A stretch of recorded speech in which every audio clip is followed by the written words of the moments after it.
नमस्कार दोस्तों। तुम कुछ कर लो, नेहरू का कद बहुत बड़ा है, तुमसे बहुत बड़ा है। तुम नेहरू के आगे नीचे ही रहोगे, तुम नेहरू से ऊपर नहीं हो सकते हो। नेहरू पूरी दुनिया में जाने जाते हैं, माने जाते हैं, उनको आदर मिलता है, सम्मान मिलता है। तुम चाहे जितना उन्हें नीचा दिखाने की कोशिश करो, उनके योगदान को बर्बाद करने की कोशिश करो, लेकिन नेहरू को छोटा नहीं कर सकते हो। जी हां, वो बुजुर्ग सांसद, 80 साल के बुजुर्ग, वो मल्लिकार्जुन खड़गे यूं ही दहाड़ते हुए राज्यसभा में कह रहे थे और नरेंद्र मोदी और अमित शाह को चिता रहे थे। वो बता रहे थे कि औकात क्या है तुम्हारी, अपनी औकात को जान लो। तो वहीं दूसरी तरफ लोकसभा में राहुल गांधी अमित शाह को उनके मुंह पर बता रहे थे, तुम वोट चोर हो और वोट ही चोर नहीं हो। तुमने इस देश की संस्थाओं को चोरी किया है, इस देश की जांच एजेंसियों को चोरी किया है और इस देश में भ्रष्टाचार किया है। तुमने इस देश के संविधान का कत्ल किया है और जो कत्ल कर रहे हैं वो हमें बताते हैं। तो जब यह स्थिति हो तो निश्चित रूप से गंभीर है। और कांग्रेस ने यह भी बता दिया कि कैसे आप चुनावी मशीनरी को चोरी कर रहे हो, किस तरह से इस देश के उस लोकतंत्र को खत्म कर रहे हो जिसको दुनिया में पहली बार एक नए तरीके से पंडित जवाहरलाल नेहरू ने बना के खड़ा किया था। जी हां, आज दो चर्चाएं थी। वंदे मातरम पर चर्चा थी राज्यसभा में और लोकसभा में चर्चा हो रही थी चुनाव रिफॉर्म पे, यानी चुनाव सुधारों पे। और जो चुनाव सुधारों पे हो रही थी उसमें हर बात आ रही थी सामने। तमाम दलों के नेता बोल रहे थे। कहीं अखिलेश यादव इलेक्टोरल बॉन्ड चाहते थे, तो इसी तरीके से कुछ और लोग चाहते थे। कोई कह रहा था कि चुनाव प्रक्रिया में कैसे गड़बड़ हो रही है, कैसे असमानता की स्थिति आ गई, किस तरह से पूरा चुनाव ही कैप्चर कर लिया गया। जी, आज ये सारी चर्चाएं थी और जब ये चर्चाएं हो रही थी तो विषय भी उठ रहा था कि जब संविधान सभा में चुनाव आयोग बनाने पर विचार चल रहा था तो कैसे चुनाव आयोग स्थायी बनाया जाए, इसके लिए प्रयास किए और यह सोचा गया कि इस देश के ही हर नागरिक को जो बालिग है उसको कैसे दिया जाए अधिकार। और यह पहली बार दुनिया में हुआ था जिस देश ने यह संदेश दिया हो, दुनिया का सबसे बड़ा लोकतंत्र बना के खड़ा किया हो। आज उसी देश में लोकतंत्र का कत्ल हो रहा हो, वोट का कत्ल हो रहा हो, तो निश्चित रूप से उस पर तो चर्चा होनी चाहिए थी। विपक्ष ने इसकी चर्चा के लिए सत्ता पक्ष की वह बात भी मानी कि चलिए वंदे मातरम पे चर्चा कीजिए, लेकिन चर्चा इस पर भी होगी। और जब वोट चोरी की बात चली तो तमाम सच सामने आए। राहुल गांधी ने बोलना शुरू किया कि भारतीय जनता पार्टी के खेमे में भूचाल आ गया। राहुल गांधी के बोलते ही भाजपा के लोग बौखला गए, क्योंकि राहुल गांधी का एक एक सच उनको ऐसे लग रहा था जैसे पिघला हुआ लोहा उनके ऊपर डाला जा रहा हो। राहुल गांधी ने बताया कि कैसे आपने गांधी को, गांधी की विचारधारा को कत्ल किया, और वह कत्ल आपने किया गोडसे के जरिए। और गोडसे के जरिए जो आप कत्ल कर रहे थे वही कत्ल आज आप कर रहे हैं। इस देश के तमाम विश्वविद्यालयों में, इस देश के तमाम संस्थाओं में, चुनाव आयोग में, सुप्रीम कोर्ट में और तमाम जांच एजेंसियों में, सब जगह आपने आरएसएस काडर के लोग बैठाए। वह योग्यता का पैमाना योग्यता के आधार पर नहीं होता है, वहां योग्यता आरएसएस का होना होता है। और राहुल गांधी ने यह भी कहा, हर बात का हमारे पास सबूत मौजूद है और हम उसको दिखा सकते हैं।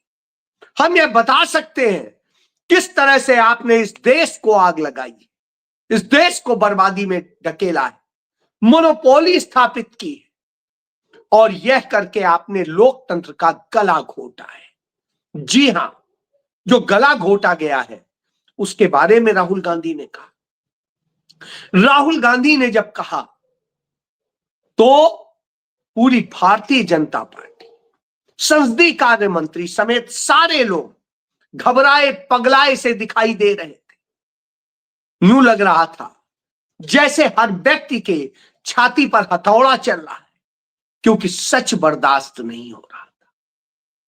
और उसी समय जब अखिलेश यादव बोले तो अखिलेश यादव ने उदाहरण दिए कि चुनाव आयोग कहता है एफिडेविट दो, हमने तो इतने एफिडेविट दिए, उनकी पावती भी हमारे पास है। और उसके बाद चुनाव आयोग ने किया क्या? चुनाव आयोग की पारदर्शिता खत्म हो चुकी है, समान भूमि पर चुनाव नहीं हो रहा है। और जब चुनाव होता है, उपचुनाव के दौरान हमने देखा कैसे पुलिस को लगाकर मतदाताओं को रोका गया, उन्हें वोट डालने नहीं जाने दिया जा रहा था। और जिस तरह के काम हो रहे थे वो निश्चित रूप से इस देश के लिए, इस देश के चुनाव प्रक्रिया के लिए घातक है, दुखद है। बिल्कुल सही है। उन्होंने पैसे के बंटवारे को लेकर भी कहा कि कैसे कारपोरेट चंदा देता है और उस चंदा से जो खेल चलता है उसके बारे में भी बात की। उन्होंने यह भी बात की कि कैसे सोशल मीडिया पर ट्रोलर टीम काम करती है और वह टीम किस तरह से झूठ फैलाती है और वह झूठ फैला करके नफरत पनपाई जाती है। जब यह सब कुछ होता है, निश्चित रूप से एक चिंता को पैदा करता है कि भारत का लोकतंत्र वास्तव में जा कहां रहा है। इसके अलावा चंडीगढ़ के सांसद मनीष तिवारी ने कांग्रेस पार्टी की तरफ से उसके पूरे इतिहास पर चर्चा की और बताया कि कैसे चुनाव आयोग क्या गड़बड़ कर रहा है। उन्होंने ईवीएम से लेकर तमाम चीजों पर जिक्र किया। कहा जब जनता, दो ही लोग स्टेक होल्डर होते हैं, जनता और राजनीतिक दल, तो उन दोनों के बीच में जब दोनों को यकीन नहीं है ईवीएम पर, तो आप ईवीएम हटा करके नई व्यवस्था क्यों नहीं करते हैं? और इसके अलावा उसकी पारदर्शिता को क्यों नहीं सुनिश्चित करते हैं? क्यों नहीं इस देश में जब मांगा जाता है, यह बात राहुल गांधी ने उठाई कि जब मांगा जाता है कि हमें वोटर लिस्ट दीजिए, वो जो मशीन रीडेबल, और चुनाव के एक महीना पहले दीजिए, तो वो क्यों नहीं दी जाती है? क्यों ऐन वक्त पे दी जाती है जिससे कुछ समझा ना जा सके, किया ना जा सके, और वो भी हार्ड कॉपी दी जाती? सीसीटीवी फुटेज क्यों नष्ट कर दिए जाते हैं? क्यों नहीं उन्हें सुरक्षित रखा जाता? भारत सरकार के पास इतने संसाधन है, इतना पैसा खर्च करते हैं, और ऐसी स्थिति में बहुत छोटे से संसाधनों से रखा जा सकता है। जब सब कुछ रखा जा सकता है तो आखिर यह क्यों हो रहा है? क्यों छिपाना, चोरी करना?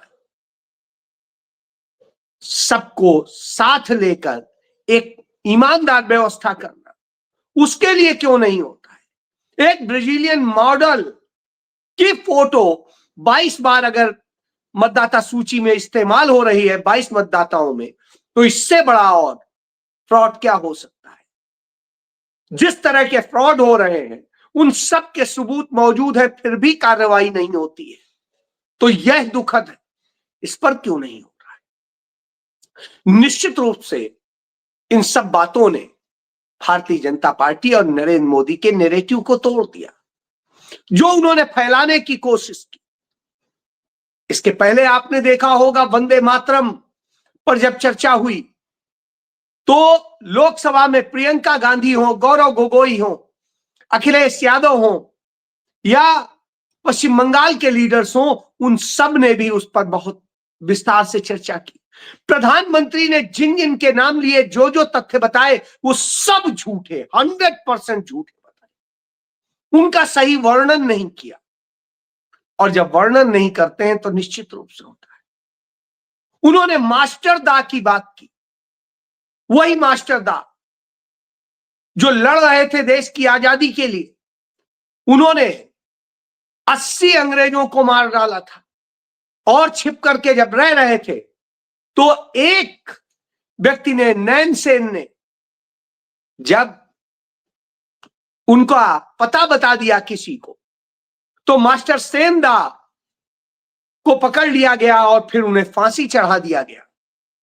यह खबर जब उनकी पत्नी को, नैन सेन की पत्नी को लगी, जो कि कांग्रेस पार्टी की थी, उन्होंने कहा देश बड़ा है, पति बड़ा नहीं।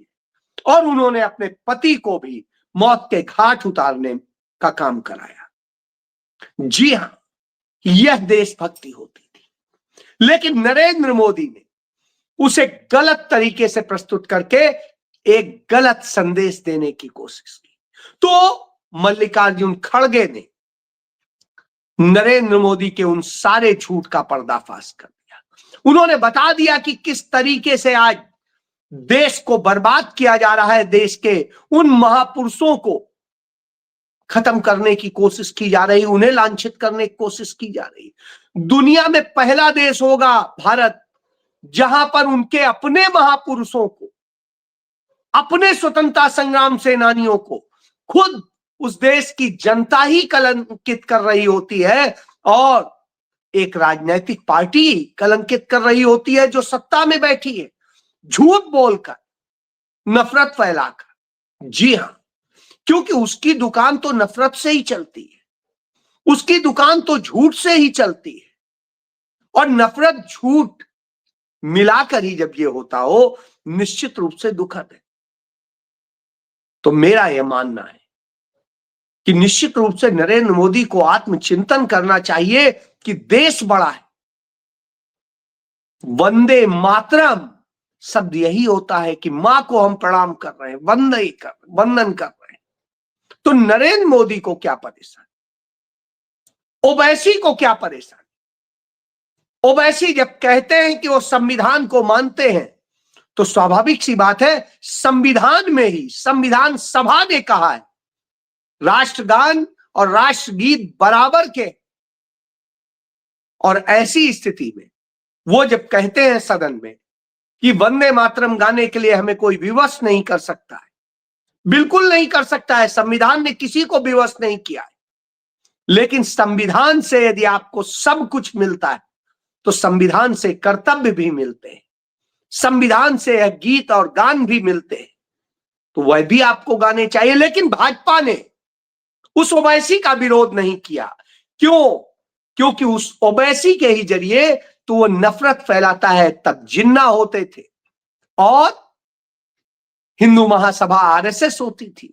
आज हिंदू महासभा आरएसएस की भाजपा है, आरएसएस है, और जिन्ना की जगह पे उनके ऐसे ही लोग हैं, चाहे ओवैसी हो, चाहे उधर आप देख सकते हैं कि हुमायूं कबीर है पश्चिम बंगाल में, इन्हीं के हैं, इन्हीं के धन से उनका काम चलता है, और सब आपस में एक दूसरे के लिए।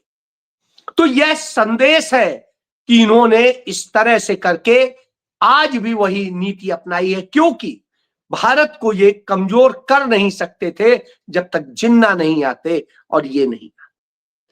ये हिंदू मुस्लिम को लड़ा करके इन्होंने भारत को कमजोर किया, और आज फिर वही काम कर रहे हैं।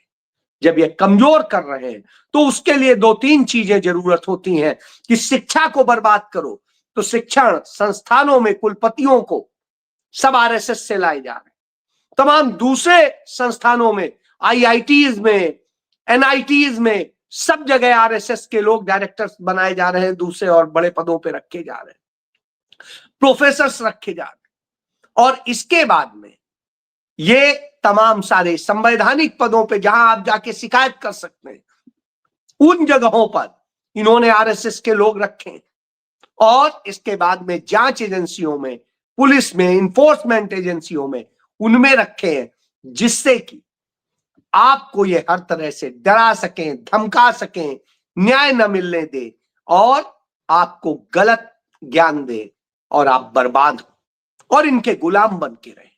यही इनकी साजिश थी और वही साजिश आज भी है जो आजादी के पहले करते थे। यही वजह है जब ये 3 राज्यों में एक साथ मिलकर मुस्लिम लीग के साथ में मिलकर सरकार चलाते थे तो नफरत फैलाते थे। यह बात मल्लिकार्जुन खड़गे ने जब कही तो मिर्च लग गई, तकलीफ हो गई, क्योंकि तकलीफ तो होनी ही है।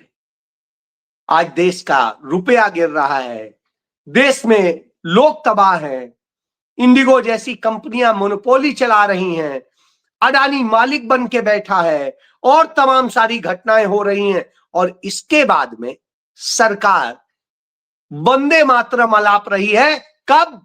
जिस भाजपा ने, आरएसएस ने 52 साल तक देश की आजादी के बाद यह गीत नहीं गाया और यदि पूरा इतिहास कहेंगे तो वास्तव में जब से यह गीत चला उन्होंने नहीं गाया। उनका तो गीत दूसरा था, राग दूसरा था, जी हां, लेकिन कांग्रेस ने आज से नहीं 1896 से यह गीत गाना शुरू किया था और आज तक गाया जाता है। तो अब आप समझ लीजिए कौन सम्मान करता है, कौन देश के लिए करता है। इसीलिए राहुल गांधी इसकी लड़ाई लड़ रहे हैं और वह लड़ाई का आगाज हो चुका है। तो नरेंद्र मोदी डरा हुआ है, जी हां, नरेंद्र मोदी का डर स्पष्ट दिखाई दिया। इसीलिए आज इस चर्चा में नरेंद्र मोदी गायब थे, नदारत थे। जी, जब नदारत हो तो सवाल पे तो बात बनती है। तो क्या चुनाव सुधार होंगे या सिर्फ यह चर्चा तक ही रह जाएगी? क्योंकि बेहद जरूरी है कि उस पर डिसीजन लिया जाए, फैसला हो और ईमानदारी से जवाबदेही तय हो। मुख्य चुनाव आयुक्त हो या चुनाव आयुक्त हो, उन्हें बरी न किया जाए जैसे चोरी छिपे एक कानून बना के उन्हें सभी तरह के गुनाह से मुक्ति दी गई, जिससे वो कोई भी बेईमानी करे, वोट चोरी करे, कोई उनका कुछ न बिगाड़ सके और वो एक पार्टी के एजेंट की तरह काम करे। तो वही हम आज देख रहे हैं, उसके खिलाफ यह लड़ाई। तो उस लड़ाई का आगाज हो चुका है। अब इसमें जनता का पार्ट है, क्योंकि राहुल गांधी ने यह विवश कर दिया कि उस पर चर्चा हो गई। अब आगे का काम जनता को करना है, हमें आपको करना है। जी, जय।